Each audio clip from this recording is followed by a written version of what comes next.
안녕하세요. 산부인과 의사 황인아입니다. 오늘은 제가 갱년기의 피임에 대해서 말씀을 드리려고 해요. 우리가 갱년기가 되면 갱년기 증상들이 막 나타나고 이러실 수 있죠. 혹은 폐경되는 연령 정도가 됐다. 내가 한 50세 정도가 됐다. 혹은 내 주변 친구들이 다 폐경이 되고 나만 남아있다. 이런 경우에는 다들 임신이 잘 되지 않을 거라고 생각을 하세요. 그러면서 피임에 좀 소홀히 하게 되는데요. 피임은 꼭 하셔야 돼요. 이게 마지막까지 임신이 될 수 있습니다. 그래서 갱년기 피임을 한다면 어떤 방법으로 피임을 하는 것이 좋은지, 그리고 이렇게까지 피임을 해야 하는 이유는 뭔지 말씀을 좀 드리려고 해요. 일단은 우리가 임신이 되는 거에 대해서는 이제 40세가 넘어가면 임신이 잘 안 된다고 생각을 많이 하시잖아요. 그리고 35세부터 노산이다 얘기를 하는데, 요즘은 35세라고 노산이라고 생각하지 않아요. 40세 이후에도 임신을 많이 하시고요. 그런데 이 시기에 임신의 문제는요, 기형아가 좀 많아질 수 있어요. 우리가 노산의 문제는 임신이 되지 않는 게 문제가 아니에요. 임신이 되었을 때 이 아이의 염색체에 문제가 생길 가능성이 있는 거고요.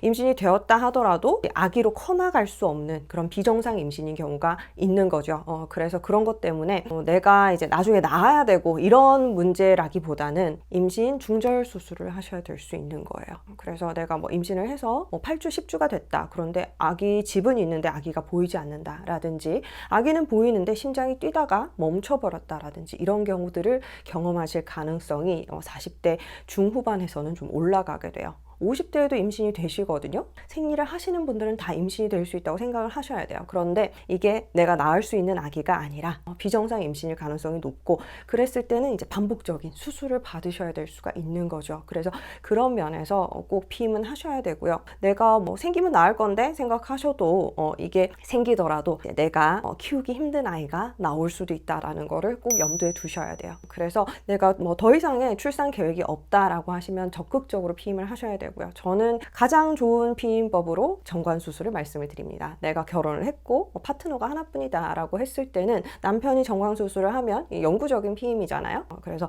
임신이 되지 않을 수 있고요. 혹은 내가 결혼을 하지 않았다, 파트너가 바뀔 가능성이 있다 라고 했을 때는 내가 좀 적극적으로 피임을 하는 것이 중요하죠. 마지막까지 폐경이라고 진단을 확실하게 받을 때까지 하셔야 되는 게 맞아요. 피임을 중요하게 생각하시는 분들은 피임약을 폐경이 될 때까지 복용을 하시기도 하고요. 아니면 루프를 넣어두고 폐경이 완전히 되고 진단을 받을 때까지 유지를 하시는 방법도 있어요. 이 중에서 제가 가장 추천드리는 방법은 미레나예요. 미레나는 많이들 아시겠지만 자궁 내에서 삽입하는 루프고요.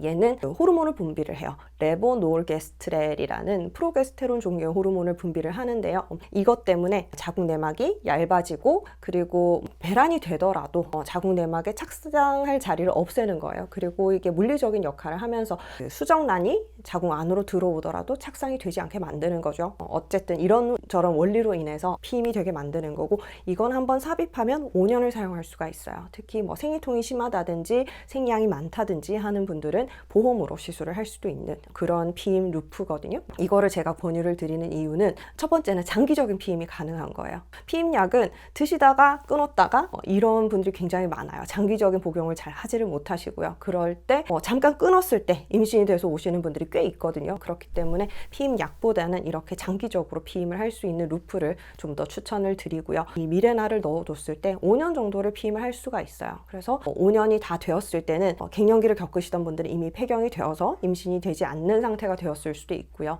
그리고 이 시기가 가장 호르몬이 불안정한 시기거든요. 불규칙한 출혈이 좀 생길 수가 있어요. 그래서 생리 주기가 달라지면서 2달에 한 번, 석 달에 한 번 하시는 분들도 있고요. 주기가 너무 당겨지면서 3주에 한 번 이렇게 나오는 분들도 있어요. 내 주기가 원래 30일 주기인데 25일, 21일 이렇게 당겨진다는 분들은 생리를 너무 자주 하게 되는 거죠. 그러면서 문제가 될 수가 있는데, 미레나를 넣어두면요, 대부분의 분들은 무월경이 와요. 생리를 안 하게 되거든요. 그래서 이 시기를 부정출혈이 좀 적게 편안하게 지내실 수가 있고요. 우리가 갱년기에 접어들면서 가장 먼저 생기는 변화가 프로게스테론의 감소거든요. 에스트로겐이 떨어지기 전부터 프로게스테론은 떨어지기 시작해요. 시작해요. 그러면서 거기에 의한 증상을 좀 나타내시는 분들이 있어요. 그런 것 때문에 프로게스테론을 함유하고 있는 미레나가 이 증상들을 좀 완화해 줄 수가 있어요. 그래서 이 미레나 삽입으로 인해서 우리가 피임 효과도 볼 수가 있고요. 생리 양도 조절할 수 있고 생리 주기도 들쭉날쭉하지 않고 일정하게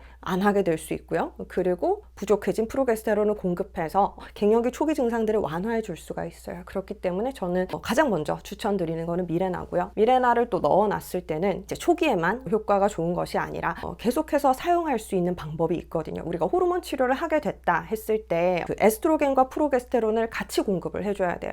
그래서 같이 섞여 있는 약을 드시거나 바르는 에스트로겐을 사용을 하시더라도 바르는 것 따로, 먹는 프로게스테론 따로 이렇게 사용을 하셔야 되는데 미레나를 넣어두면요, 이 프로게스테론 부분이 커버가 되는 거예요. 그래서 에스트로겐만 먹거나 바르거나 하시면 에스트로겐만 사용하는 호르몬 치료를 하실 수가 있는 거거든요. 우리가 에스트로겐만 사용한 호르몬 치료를 좀 더 선호를 하는 이유는요, 유방암의 가능성을 좀 낮춰주기 때문이고요. 그리고 복합 제제에 비해서 부작용이 좀 더 적다고 봐요. 그래서 에스트로겐만 사용해서 호르몬 치료를 할 수 있으면 굉장히 좋거든요. 그래서 우리가 예를 들어서 미레나를 넣고 나서 2년이 지났는데 폐경이 됐다고 쳐요. 이걸 5년을 쓸 거잖아요. 3년이 남았지만 빼야 되냐? 그렇지 않아요. 그냥 거치를 해두고 5년이라는 시간을 좀 기다려 볼 수가 있고요. 혹시나 중간에 호르몬 치료를 시작을 하게 돼도 남들은 이거 2개를 같이 먹을 때 나는 에스트로겐 1가지만 먹으면 되는 거죠. 그런 방식으로 활용을 할 수 있기 때문에 굉장히 유용한 치료라고 생각을 해요.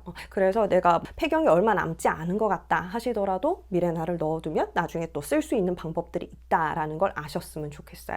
그리고 두 번째는 피임약이죠. 피임약을 규칙적으로 복용하셨을 때 피임 효과를 물론 가지고 갈 수가 있고요. 저용량 피임약을 사용을 하시면 혈전 위험도 그렇게 높지 않아요. 흡연을 하지 않는 여성들은 50세 폐경될 때까지 사실 피임약을 드실 수가 있어요. 피임약을 먹으면 또 좋은 거는 피임 외에도 생리 주기가 정확하게 조절이 되죠. 그래서 한 달에 한 번, 28일에 한 번 생리를 하게 만들어 주거든요. 그렇기 때문에 갱년기에 접어들면서 생리 주기가 불규칙하게 되는 것들, 그로 인한 불편감들 이런 것들을 해결을 해줄 수가 있고요. 그리고 그 피임약의 성분도 에스트로겐과 프로게스테론이 들어있는 거거든요. 그렇기 때문에 초반에 생길 수 있는 그런 폐경기 증상들, 갱년기 증상들, 홍조가 확 올라온다든지 땀이 난다든지 기분 장애가 있다든지 이런 부분들을 피임약으로 인해 좀 커버를 할 수가 있어요. 그래서 피임약을 드시는 동안 피임도 되고 갱년기 증상도 조절이 되고 생리 주기도 일정할 수 있고 이렇기 때문에 피임약은 굉장히 여러 가지 장점이 많은 거거든요. 그래서 피임약을 복용을 하신다면 이런 효과들을 가져가실 수가 있고요. 나는 미레나 넣기 싫고 침습적인 방법이 싫다라고 하셨을 때는 피임약 복용을 제가 추천을 드리고 있고요. 피임을 할 필요가 없다라든지 나는 관계하지 않아서 피임이 필요 없다 하시면 굳이 복용할 필요가 없을 수도 있어요. 그렇지만 피임이 필요하신 분들은 완전히 폐경 진단을 받기 전까지는 피임약을 복용을 하시고요. 그리고 주기적으로 한 번씩 끊어보고 내 호르몬 수치가 어떤지 파악을 하셔서 이게 그 폐경기 호르몬 수치로 접어들었다라고 하시면 그때는 이제 갱년기에 사용을 하는 그런 호르몬제로 넘어갈 수 있어요. 피임약도 호르몬제고 갱년기 치료하는 약도 호르몬제고 이렇게 얘기를 하니까 갱년기 호르몬제를 드시면 피임이 될 거라고 생각하시는 분들이 있어요. 근데 그거는 피임이 될 만한 용량이 되지 않는 약들이 굉장히 많거든요. 그래서 갱년기 호르몬 치료를 하시는 분들 중에서도 임신이 될 수 있는 케이스들이 있습니다. 그래서 그런 면에 대해서 좀 주의를 하셔야 되고요. 물론 임신이 돼서 내가 나이 50에 애를 낳게 되는 이런 상황이 되지는 않겠지만 처음에 말씀드린 것처럼 내가 원하지 않는 임신으로 인해서 가벼운 수술이라도 수술을 반복하게 되는 거는 좋지 않겠죠. 그래서 내가 예방할 수 있는 부분은 미리 예방을 해서 좀 더 문제가 없는 건강한 시기를 보내실 수 있기를 바랄게요. 오늘은 갱년기에 하는 피임 방법에 대해서 말씀을 드렸어요. 피임이 필요하신 분들은 꼭 참고하셔서 끝까지 피임을 잘 유지하실 수 있도록 하시면 좋겠어요. 오늘 영상도 봐주셔서 감사합니다. 다음 시간에 또 뵐게요. 바이바이.